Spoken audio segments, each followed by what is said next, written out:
Welcome back, ladies and sinners, to another Tuesday evening edition of the Sin City Sports Show, presented by IE Sports Radio. You know we're back at it again.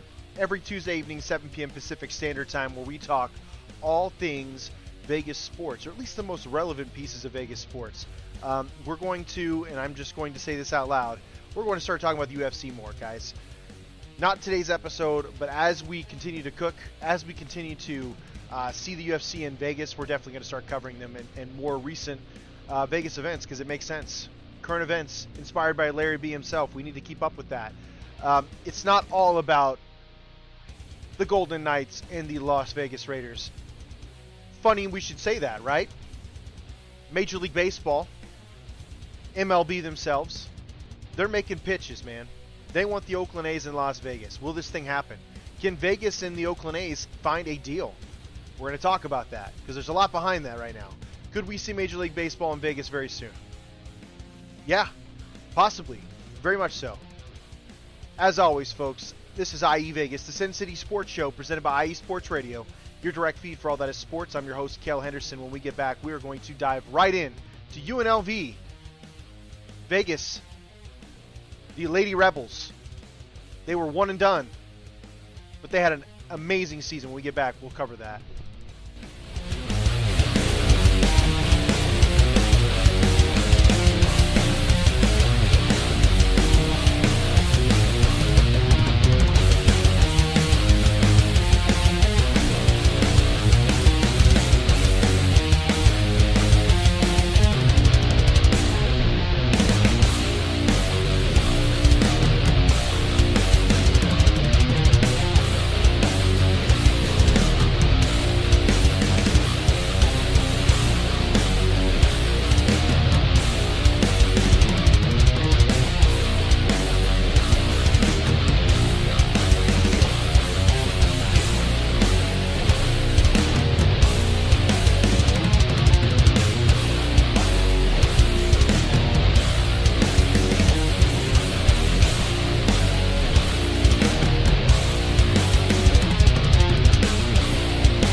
Welcome back, folks, to IE Vegas, the Sin City Sports Show, presented by IE Sports Radio, your direct feed for all that is sports. I'm your host, Cale Henderson. You guys can get at us on our Twitter forums, at SinCity_IESR, at Cale_Henderson, where we talk all things Vegas sports. Sometimes a little more than sports, if you're following my personal. I mean, I've been on a hot streak dissing Warzone right now, because it's just been hot trash, hot garbage. Almost as bad as, well, UNLV men's basketball team, but it is what it is. Almost as bad as the Raiders. Let's just say it like it is, guys. I'm hoping for a great season. Don't get me wrong. I don't see them finishing better than fourth in this division right now. Better than third for sure, but better than fourth. Don't see it. There's a lot going on. But yeah, tune into our Twitter forums. Make sure you guys are following. I want to say hi to Taryn Rodriguez, who's in the chat. Marcus Los, great. Taryn Rodriguez chimes in, says 10 more days, the Las Vegas Ramblers defend their NVA crown. The National Volleyball Association defending champs, the Las Vegas Ramblers. Because somebody's got to win in Vegas. And it might as well be the Las Vegas Ramblers, the Lady Aces, and the Golden Knights. The Golden Knights definitely have a huge step in the right direction. I mean, they're still atop of the Pacific. We're going to cover that. Marcus says, salute. My boy Jimmy G on the roster. All he does is win. Man, you are far more positive about that situation than I am, man.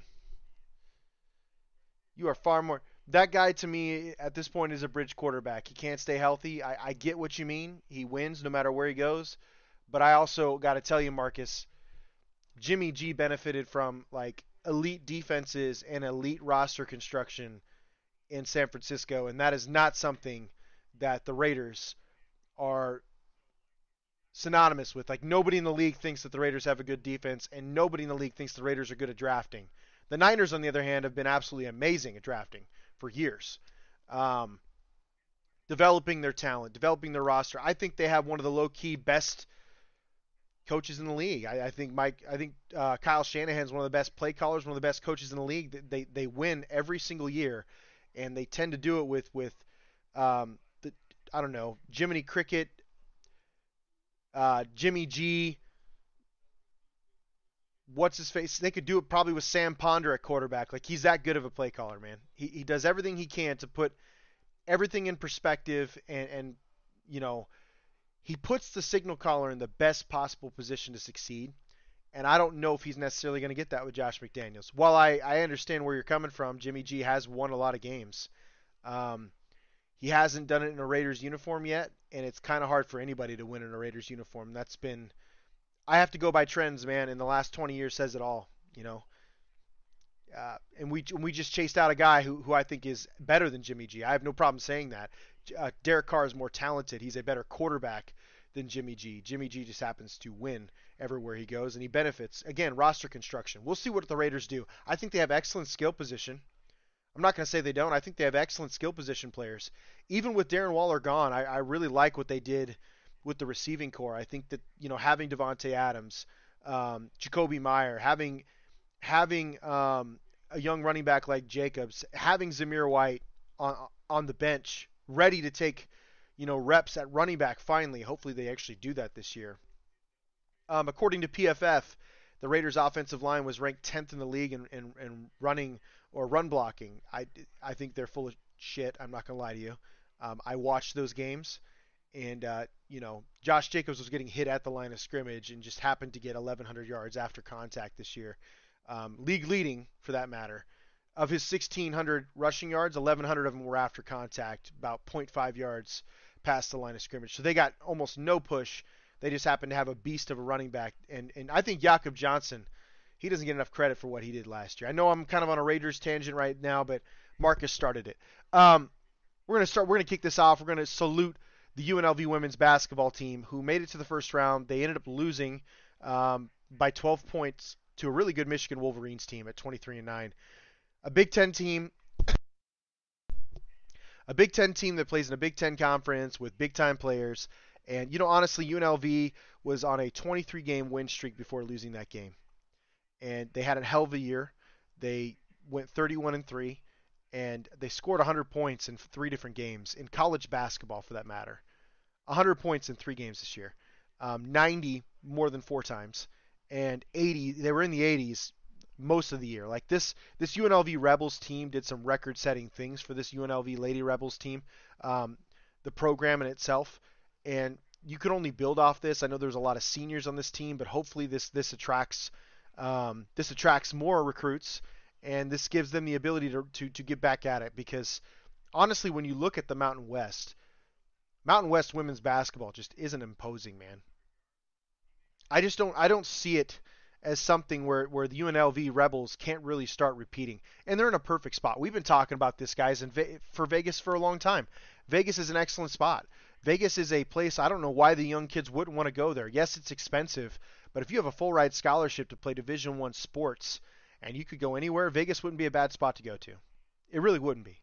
The facilities are getting much better. I think UNLV is actually very good as far as what they're looking at. They could very well be a Big 12 program or a Pac-12 program very soon. It seems logical. It's right along that pipeline. I don't know why Pac-12 and Big 12 wouldn't go for it, but we'll see what happens. I still think that it'll happen. If I'm UNLV, yeah, you're going to have to do some restructuring as far as how you recruit and how you attack Pac-12 teams, but you're not going to turn down that Fox money in the Pac-12. So, and in the Big 12, actually, Big 12 is basically owned by Fox as well. So realistically, if they can keep this up and they continue to recruit and they can continue to churn out these wins, the Lady Rebels are going to kick ass. All UNLV sports are honestly going to start kicking ass, especially if they get to Pac-12 and they can recruit those Pac-12 recruits. What I think UNLV really needs to do, Barry Odom, who's the head coach, and I know we're kind of switching over to UNLV football here. What I think Barry Odom really needs to do is build a pipeline in that Southwest region, because there are players everywhere in the Southwest. And when I say Southwest, I'm talking about like the Amarillo, Texas, and Lubbock, because there's a lot of really good athletes all over the place at that West Texas that nobody talks about. Arizona, they'd have an excellent pipeline. Nevada, you have New Mexico, almost virtually untouched. Like there's great players in all of those states. Imagine if UNLV could get the top recruits in all of those states. They would be a very competitive team. Not to mention you have that southern tip of Southern California. Recruit the crap out of it, man. Like, get after it. Don't be afraid. Don't there's with the transfer portal the way it is, they should also be hitting that really hard too. Because there's a lot of guys that leave big Power 5 programs that are not getting picked up by Power 5 programs. For example, there are quite a few Colorado athletes that entered the transfer portal. They weren't going to play for Prime.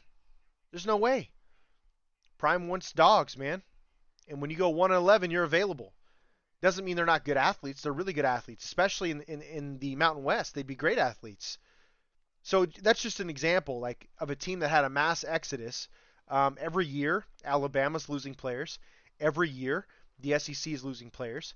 If they're not quite top tier guys and they can't make it on those rosters, I don't know why Barry Odom wouldn't try. He's got an SEC pipeline. Just things to think about. And it's going to be a lot easier to recruit once you become a Pac-12 team too and you have that Pac-12 money coming in. I know it takes a couple years, but it makes sense. It makes a ton of sense. UNLV is in great position to be successful long term. I really like what the baseball teams did last year. Their football team was getting better. They've made a big change. I know Barry Odom's a big change. I like their new offensive coordinator from Texas. He was the passing game coordinator and quarterbacks coach for Texas under Steve Sarkisian, so it's going to bring a wrinkle to that team that I think that they could really use. The defense has to continue to get better, but that's kind of Barry Odom's thing. That's what he's been really good at over the years. That's why he's been getting these opportunities as a head coach. So a lot of things to be proud of, a lot of things to look into, and when you look at the landscape, again, a Pac-12, I think Pac-12 is probably the better choice, of course. You're in that area, right? Dominate the West Texas to Southern California tip. Go after them top recruits. Win over them top recruits. If you don't get those top recruits, get the second best ones in every one of the states and go after it, man. Go swinging. The worst, it's like they say in sales, man. The worst thing you could do is not ask for the sale. Don't be afraid to ask for the sale. If you ask for the sale, maybe 10% of the time you get a yes. But that 10%, it matters, man. It really does.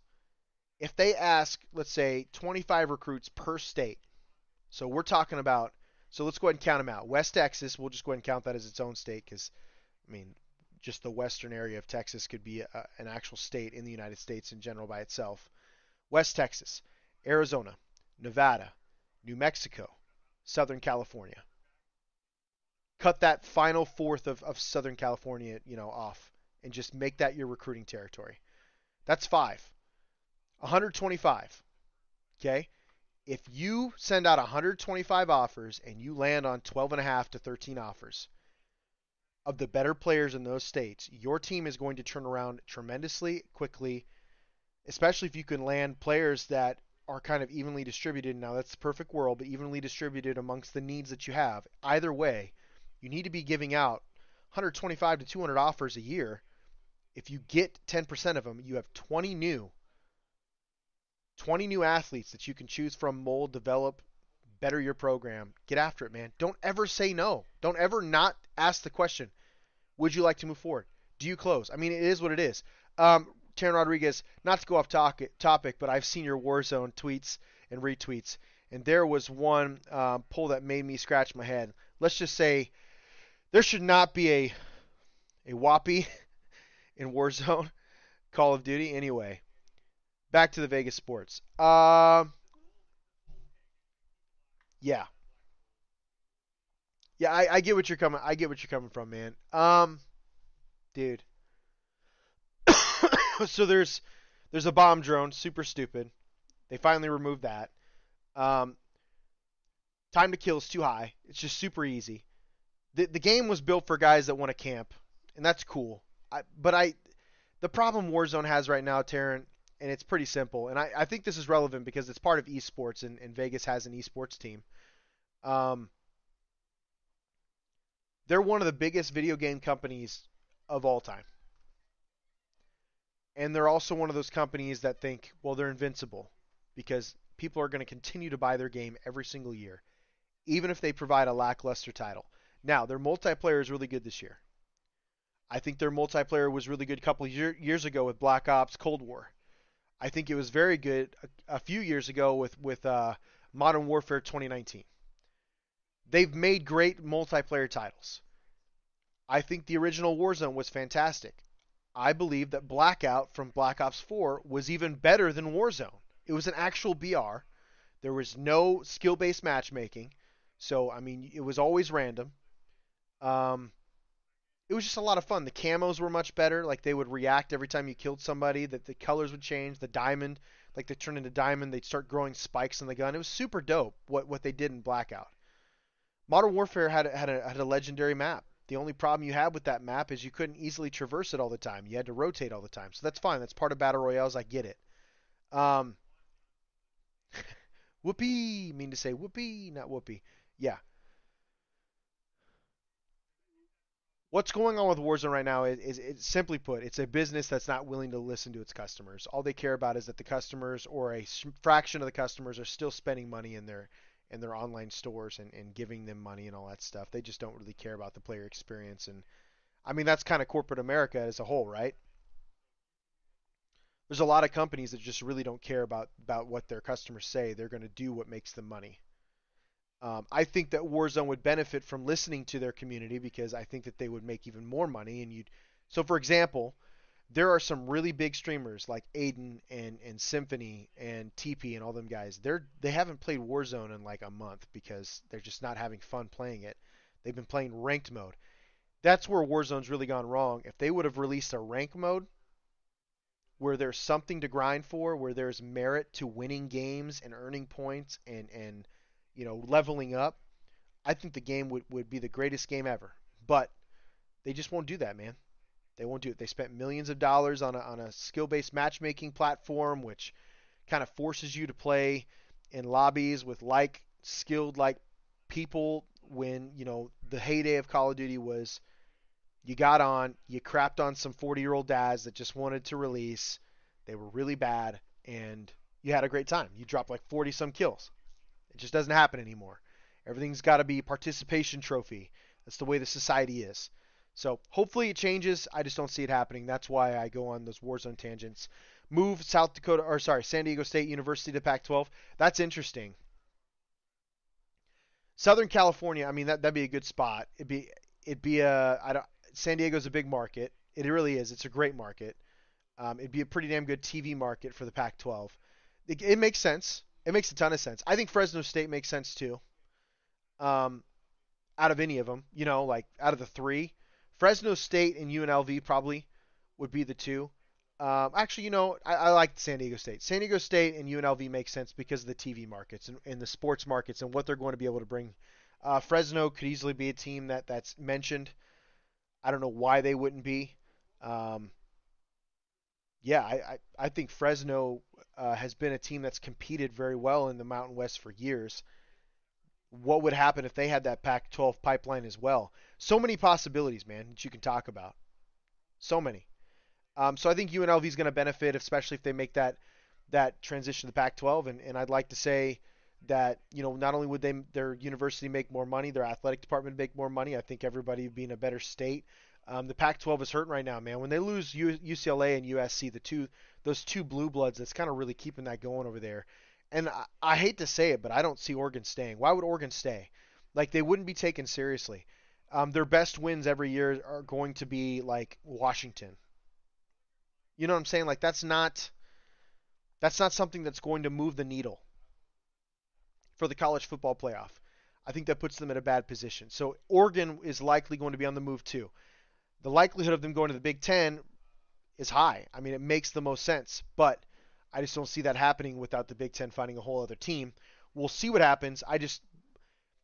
Oregon's going to dominate once USC and UCLA leaves. Oregon's going to absolutely dominate the Pac-12. They have the pipeline. I like what their head coach is doing over there. They churn out NFL players. I mean, look what they're going to do this year. I think they have multiple first-round guys coming out this year. The Pac-12 is just a mystery, man, and it's interesting. We'll see what happens.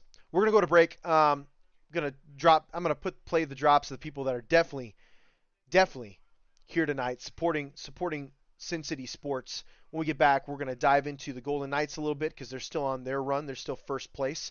We're gonna talk a little bit about Major League Baseball in Las Vegas, and we got to talk about our Raiders. Big, important month coming up, guys. Huge. Like, change the trajectory of the franchise type month.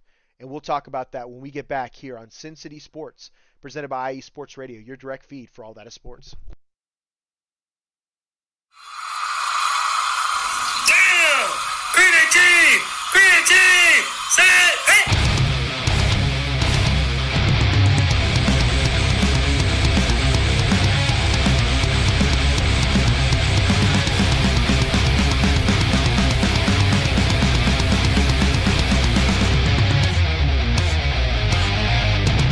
What's going on, football fans? This is me, your boy Larry, inviting you to join myself, Colin Reynolds, Mike Pat, and John Felipe for one of the most electrifying football shows you have ever heard.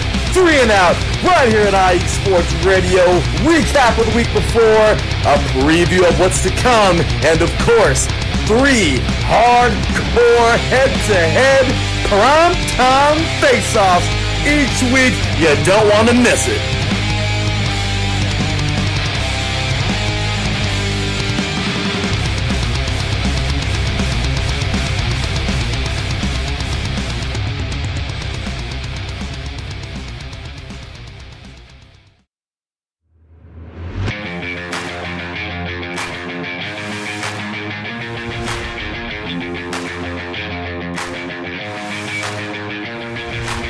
What's happening, sports fans? Are you a fan of Southern California sports? Are you looking for a show hotter than a hot summer day in California? Then look no further than the SoCal Supreme Sports Show, where I talk about all things Southern California sports. That's right, all sports teams from Southern California. From the hard-hitting tackles of the NFL, to the killer crossovers and big three-pointers of the NBA and WNBA, to the grand slams of the MLB, to the bone-chilling goals of the NHL, and to the booming kicks of the MLS, the SoCal Supreme Sports Show has it all for you. Oh, and let us not forget about the college sports as well. So join me, Taryn Rodriguez, every week here on IE Sports Radio, your direct feed for all that is sports.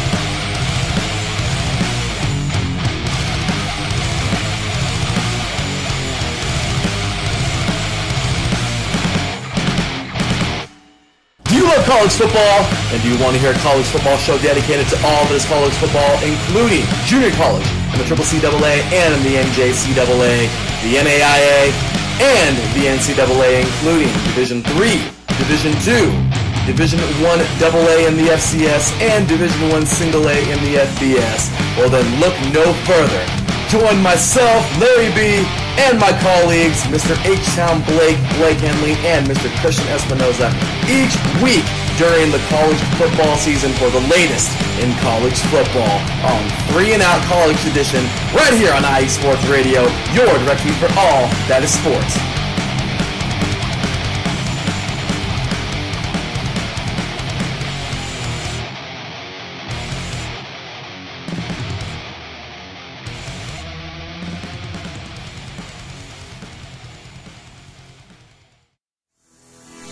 Sports fans, do you like teams that are tough, cities that are tougher, and fan bases that are passionate about their teams? How about teams that are historic and stadiums that are iconic? Then you belong in Chicago, and you need to check out Chi-Town Weekly. Join me, Adam Kernan, every week as we keep up with all things Chicago sports. Bears, Bulls, Blackhawks, Cubs, White Sox. We'll cover them all, plus more. The Windy City is always buzzing, and we'll keep you up on all the big games and major stories. So tune in to Chi-Town Weekly every week right here on IE Sports Radio, your direct feed for all that is sports.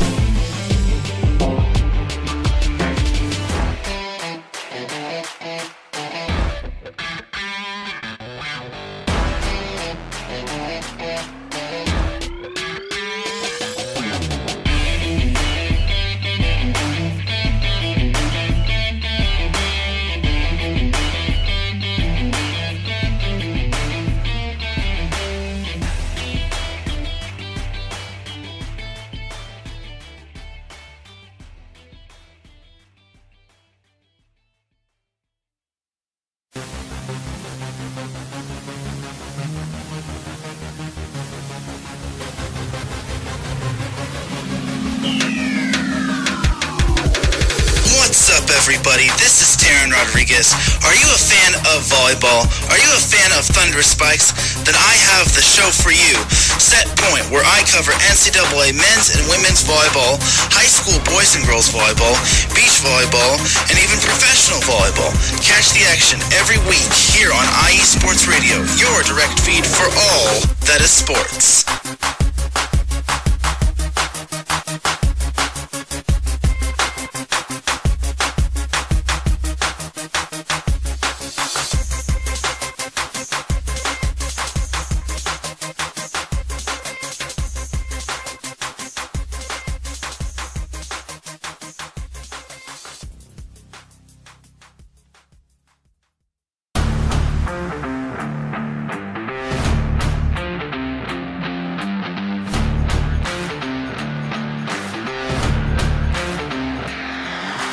What's good, fight fans? It's your boy, Marcus Los Great, here to give you what you want, here to give you what you need. Yeah, man. Yeah. I'm coming to you live, straight from your mama's basement with a crispy, awesome white tea. We are coming to you live every Tuesday at 10 p.m. Eastern Standard Time. Powered by IE Sports Radio, your direct feed for all that is sports.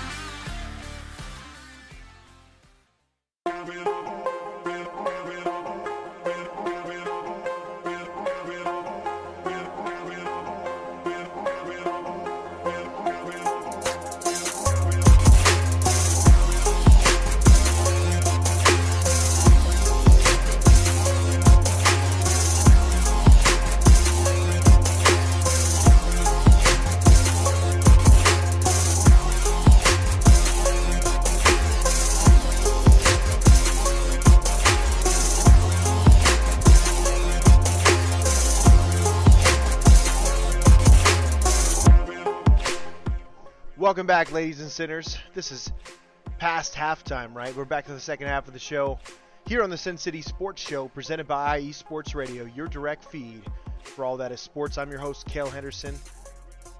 You can get at us at our socials at SinCity_IESR, at Cale_Henderson, where we talk all things Vegas on our Twitter forums. And again, this is IE Vegas, the Sin City Sports Show. This is every Tuesday evening, 7 p.m. Pacific Standard Time. There might be a break or two in between there because, you know, mental health and all that jazz, busy schedule. But yeah, you guys know how it is. We love to represent Vegas here. Speaking of Vegas, we touched base on the UNLV women's basketball team. Salute to them and their badassery and 31-3 season. Hopefully they continue to build off that. All UNLV sports. 10 more days until the Las Vegas Ramblers defend their National Volleyball Association crown. Hopefully that kicks underway soon. The Lady Aces will be underway within the next month or so. They'll be kicking ass, taking names, and defending their WNBA title. The Las Vegas Golden Knights.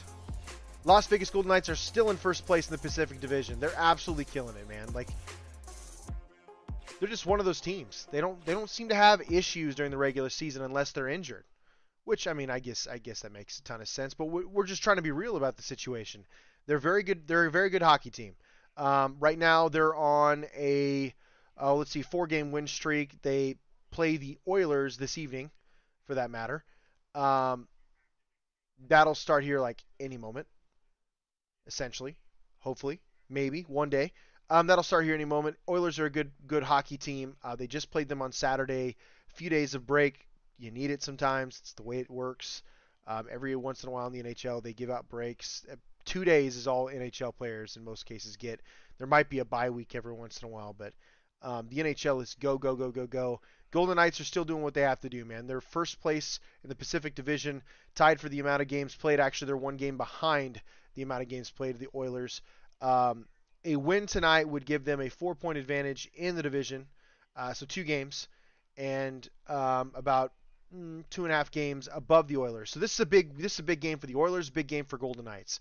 Golden Knights can continue to build space. The Golden Knights can continue to gain points, get to that 100 mark, get that 100-point thresh mark in the West. The first team to do that this season, the fastest team to do that this season, and just kind of solidify themselves as a team that could very well be the number 1 seed for the Western Conference, because we're at game 73. There's 82 games in an NHL season, and time's ticking, man. This is where that grind comes in. Even if the Oilers win, the Golden Knights maintain first place. But the best thing that the Golden Knights could do at this point is just continue to win games, build the cushion, and then get ready for what could be a grueling playoff season. I mean, honestly, this first seed isn't going to get a break.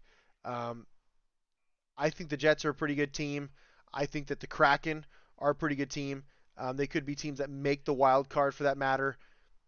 You never know. But the Oilers right now are in 3rd place.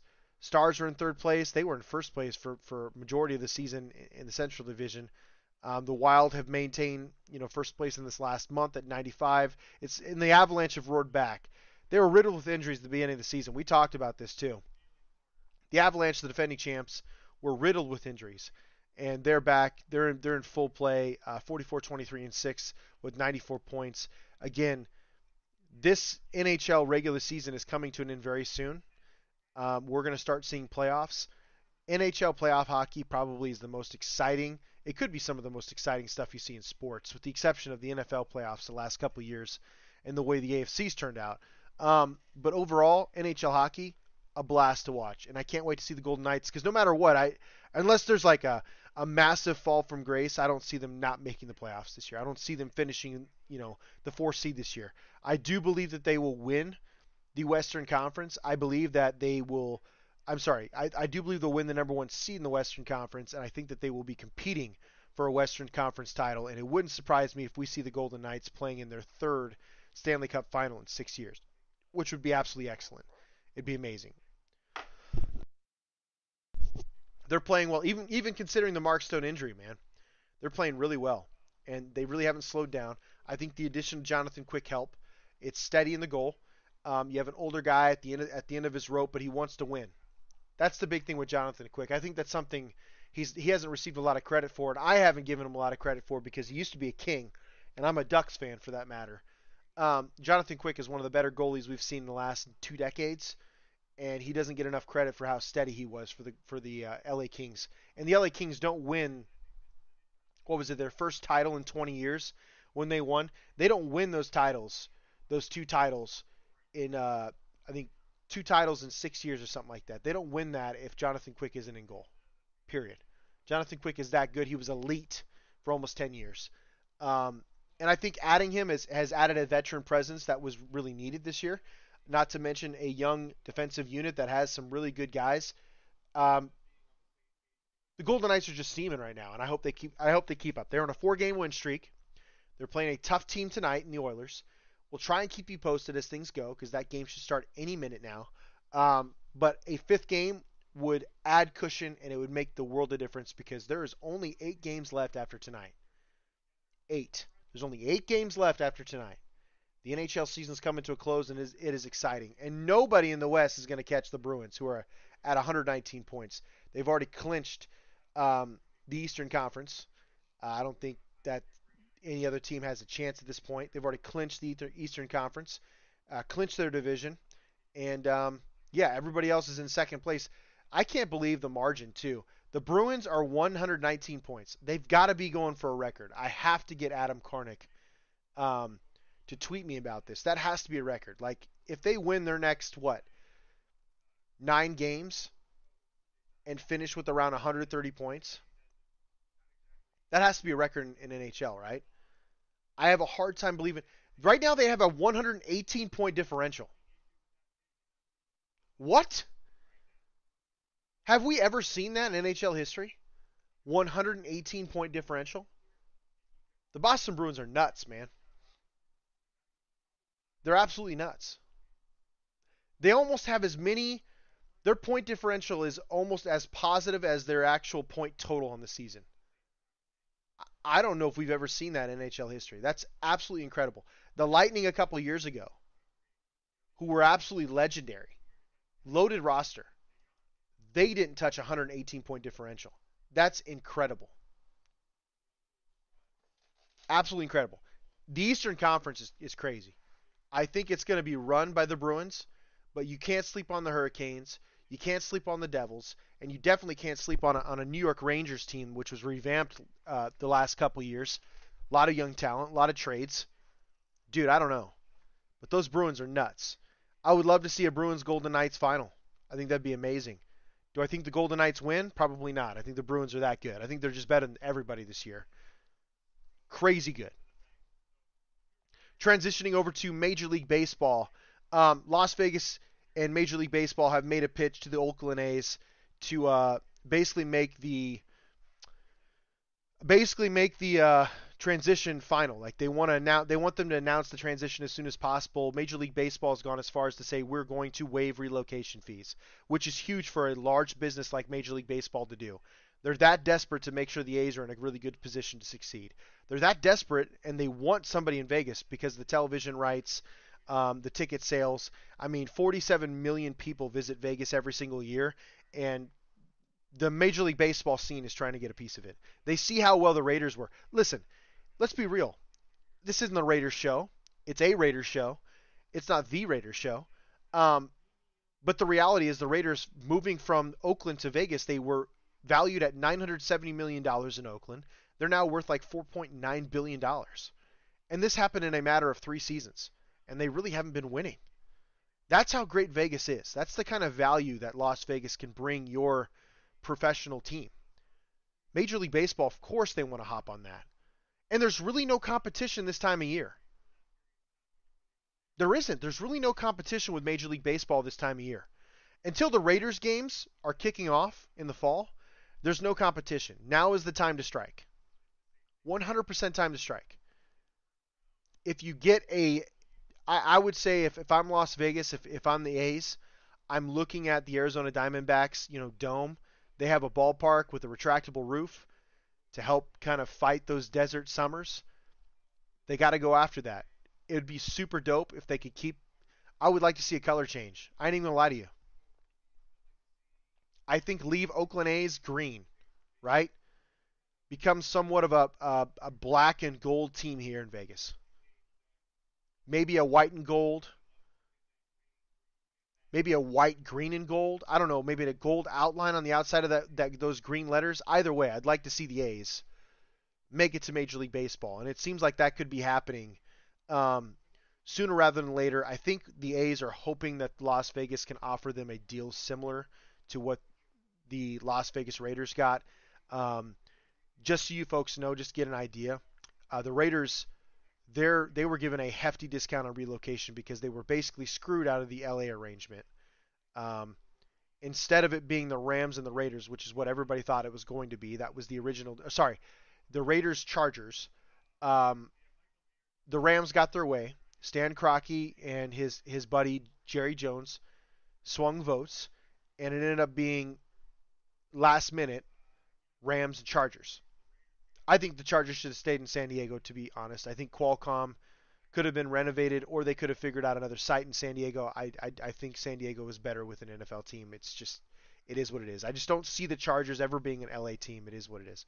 So yeah, the Raiders were screwed out of it, and they got a hefty discount on the relocation fees.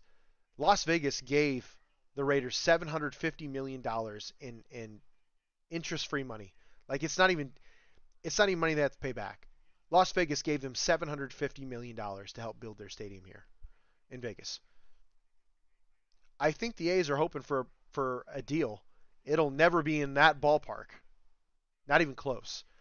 If we're being honest, Major League Baseball does not touch the revenue stream that the NFL does and the tourism and all that other jazz. But it wouldn't surprise me if Vegas tries to throw about $250 million at these guys to get them to move.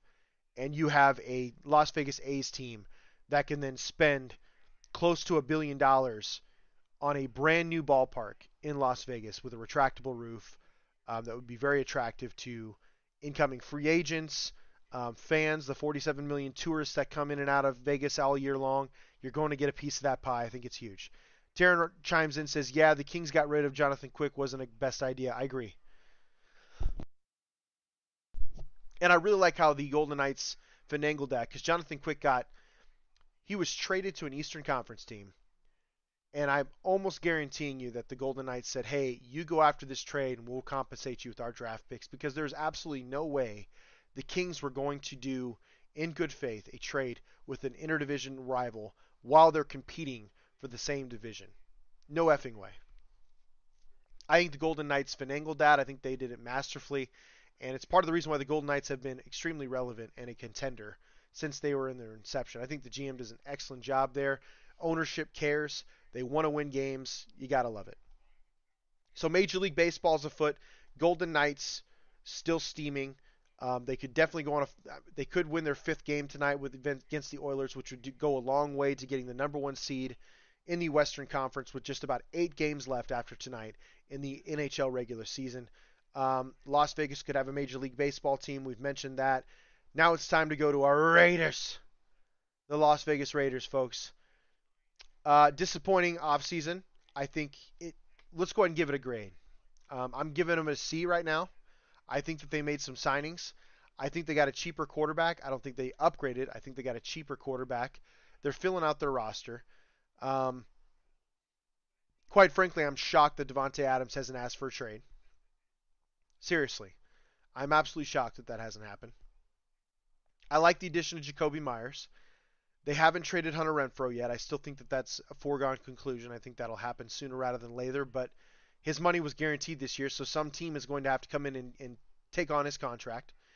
Unless in the trade, the Raiders somehow are able to, stomach some of that. I doubt it happens. I don't know. I give the Raiders a C because I wasn't happy with the Derek Carr situation. I think they handled that poorly. I don't think Jimmy G's an upgrade. They still haven't done much to their offensive line. They're living in some world where they think Jimmy G, I guess, is going to escape pressure better than Derek Carr when he looks like an absolute statue out there and he's basically stitched together by yarn and thread. I don't like it. I think the defensive moves have been they've been okay. Jacoby Myers has been their best pickup. He's going to come in and he's going to help a lot. But will Jimmy G have time with one of the worst pass protection teams in the league? Granted, Jimmy is more familiar with this offense than Derek was. Jimmy G has run this offense for 4 years in his career. What I'm going to tell you guys, and this is just kind of a build off of what Marcus Lewis Great said earlier, Jimmy G has benefited from elite rosters. When he was a Patriot, they had a top 10 defense every year because Bill Belichick just does that. When he arrived in San Francisco, they had their worst year defensively his first year. After that, they've been a top 10 defense. Amazing defense. A defense that led them to that first Super Bowl. You can't deny that. He's had a great situation no matter where he's been. This is the worst defense that Jimmy G has had. And they really haven't addressed many needs. They've gotten them bargain corners. I think they're going to draft their way into rebuilding the team.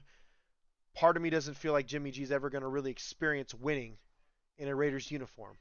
Because by the time the Raiders are ready to win, they're probably going to have a rookie quarterback in charge. It is what it is. So I give the Raiders a C. That could easily move to a B, B+, depending on how the draft goes. But, we haven't gotten there yet. I'm not going to give you a knee-jerk reaction, but I will give you a way too early reaction, right? Prediction. Raiders finish 4th in the division. I just don't see them better there's nothing they can do right now to be better than Chiefs. I'm sorry. I think the Chargers got better. I really do. I think the Chargers are going to benefit from Kellen Moore. It's not getting talked about enough. Kellen Moore's going to come in, provide stability. He's going to call better plays than what's been happening in Los Angeles. And Justin Herbert's going to look really good because Justin Herbert is elite. Justin Herbert is far better than Dak Prescott, and it's not even close. Kellen Moore's going to do some dangerous things. They don't even have to re-sign Austin Eckler behind that offensive line that's been rebuilt. Draft a couple running backs, man. Bell cow him. Look what the Chiefs did. They didn't need a for sure running back. They didn't need a veteran running back. They had Isaiah Pacheco out of the 7th round last year because they had a big, massive offensive line, and you have a really good quarterback that can distribute the football. Their receiving core was down this year, with the exception of Travis Kelce, of course, who seems to be ageless right now. The Chargers have a better roster, in my opinion, than the Chiefs, but they just have this tendency to lose. Should the Chargers draft Bijan Robinson? Man.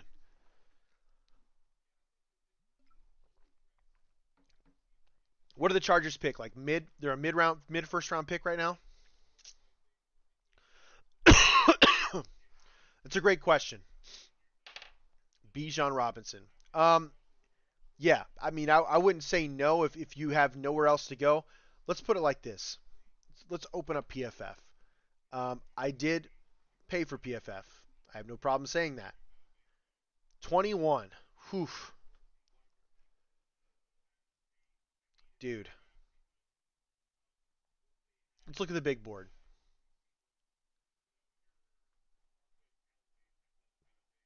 Where does Bijan Robinson stand as far as PFF is concerned? Let's go ahead and go to the running backs because we can look at based on position.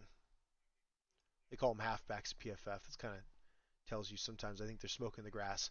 PFF ranks Bijan Robinson 27th overall. Would you pick him at 21? I don't know. If I were you guys, I know Bijan's special, man. I get it. Bijan is a very good player. He had an excellent season behind that big Texas offensive line. He has freaky qualities. If I were you guys, let's take a look at the Chargers' needs.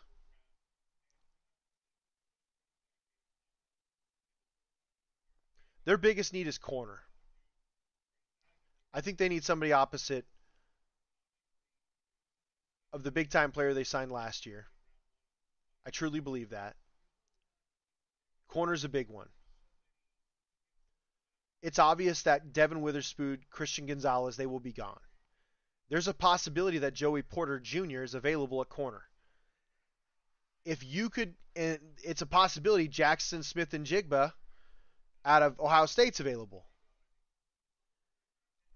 I don't know, man. If I were the Chargers, I would spend it on a DB or a pass rusher. I think you guys can go after Jahmyr Gibbs or I don't know. I think you guys could go after Jahmyr Gibbs in the second. There's some really good backs in the third, fourth, fifth rounds. Like Chris Rodriguez out of Kentucky had a high grade, very efficient runner, great in gap. I think he was averaging almost 5 yards a carry after contact. Those are the types of guys you need, man. Somebody who can grind it out. You need to replace Eckler because there's no guarantee he comes back. Positions of need is wide receiver, corner, and linebacker. I don't know if I'd get a running back in the first round, my brother. I just don't see it. I don't see it. Sorry if I'm veering away from the Raiders. I just heard Justin Herbert and the Chargers while checking my laundry. No, you're great, man. They're part of the division. It's good to know. It's good to know the landscape of your division when this happens. If I were the Chargers, I would take best available. No matter what, I'd take best available in the first round. I wouldn't stretch on Bijan Robinson because even though he's a special player, the shelf life of a running back is scary right now. I would pick two backs. I would look at backs in the, 5th to 7th round range because there's a bunch of really good backs out of the SEC and ACC and Pac-12. Eric Gray out of Oklahoma could be an excellent back for you guys. Like, there's just so many backs available. I wouldn't stretch on Bijan Robinson.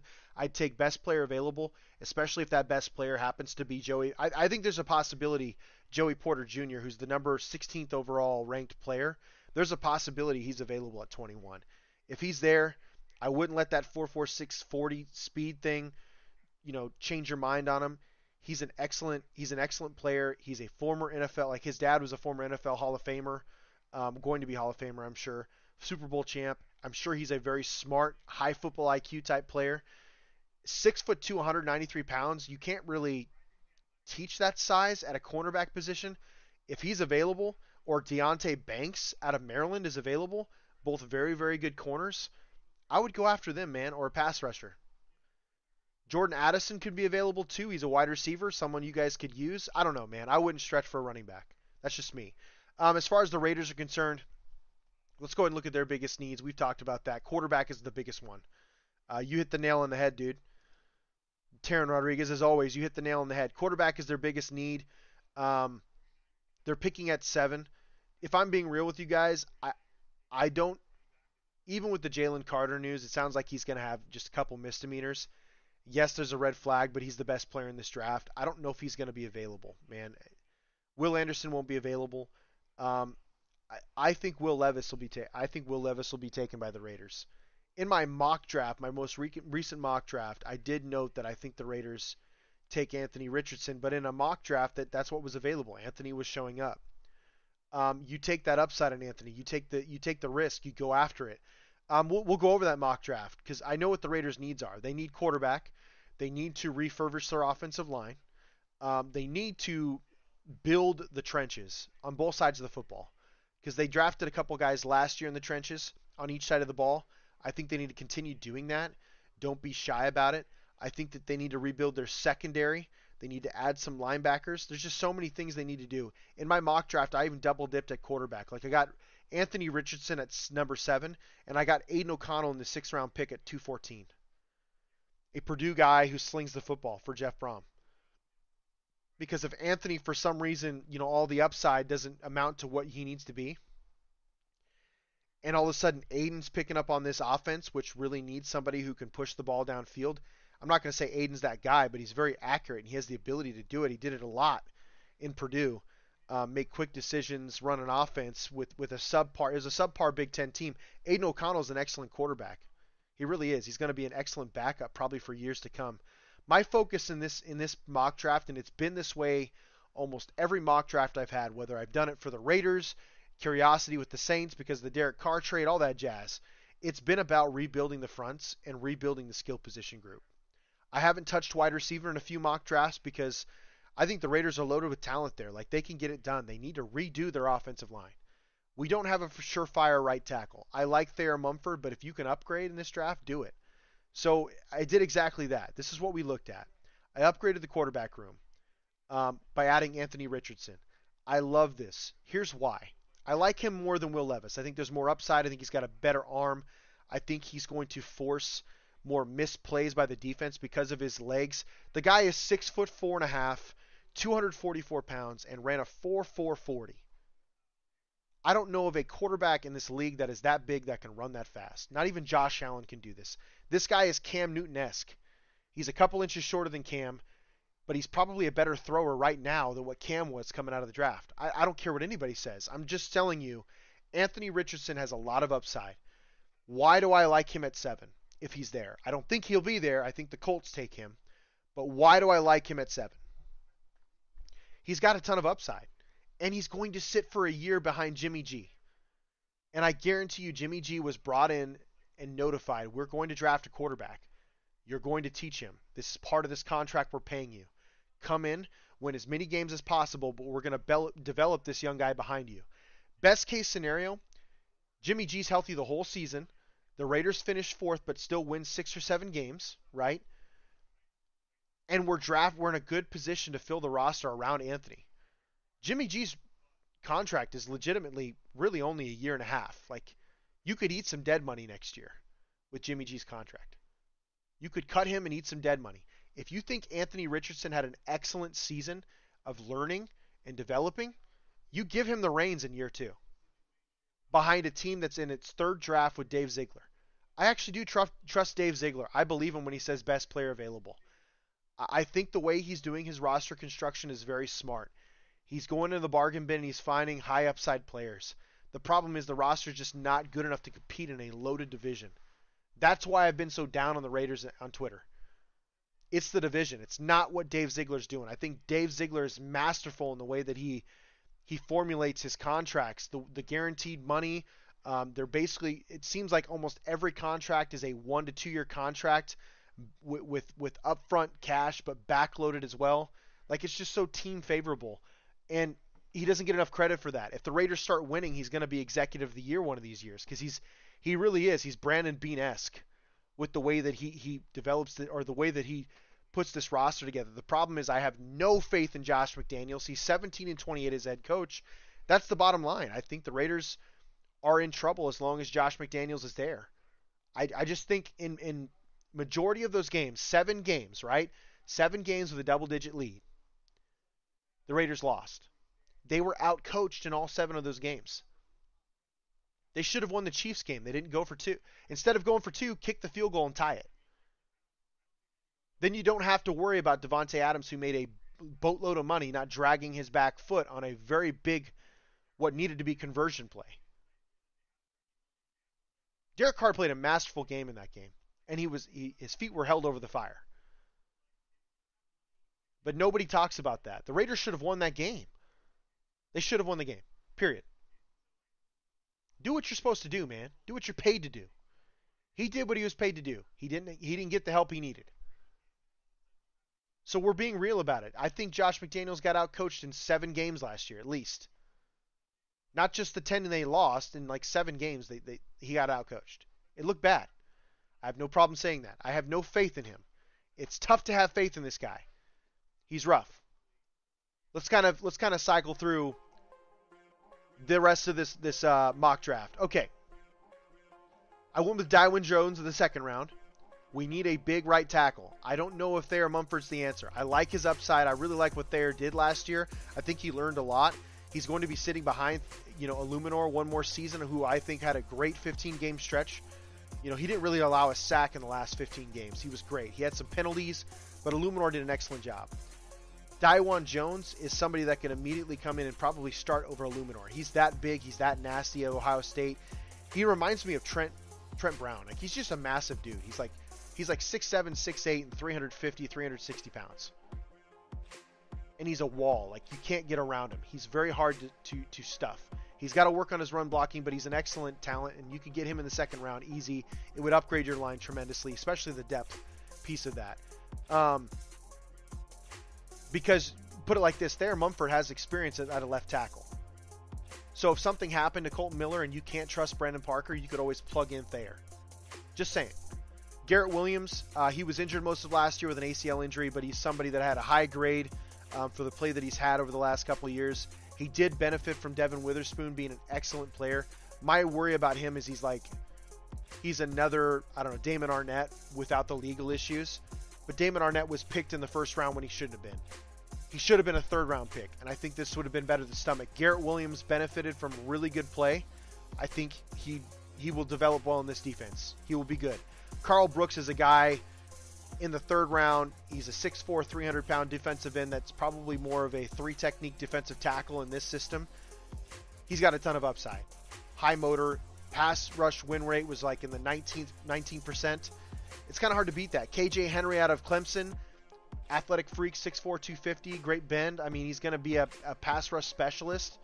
I love it. Ronnie Hickman out of Ohio State to cushion that safety backfield.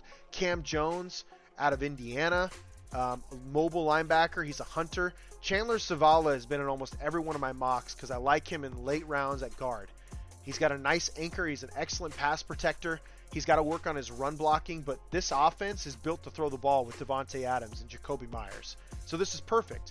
Not to mention it's going to upgrade the offensive line tremendously. Jacob Slade, big, thick guy, 6'4", 315 pounds. You can put in the middle. He could be a 2-gap player at nose tackle, like that 1-technique dude.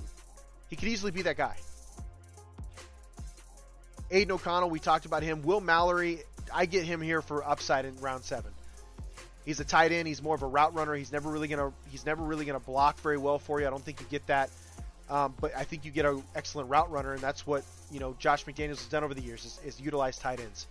On top of that, in the 7th round, the 2nd pick in the 7th round, I picked up Alex Forsyth, center, Oregon. As you can see, guys, every level of the Raiders, with the exception of wide receiver, has been covered with this draft. I guess running back too. I could have probably picked a running back in the 6th round instead of Aiden O'Connell, and that's likely what I probably should have done. But realistically, I addressed every level of this team. We got better at every level of this team, and that's what I hope Dave Ziegler does the same thing. As you guys know, We're on every Tuesday evening here on the Sin City Sports Show, 7 p.m. Pacific Standard Time. Please tune in. We're all about Vegas sports. As always, this is the Sin City Sports Show presented by IE Sports Radio, your direct feed for all that is sports. Love, peace, and air grease, folks.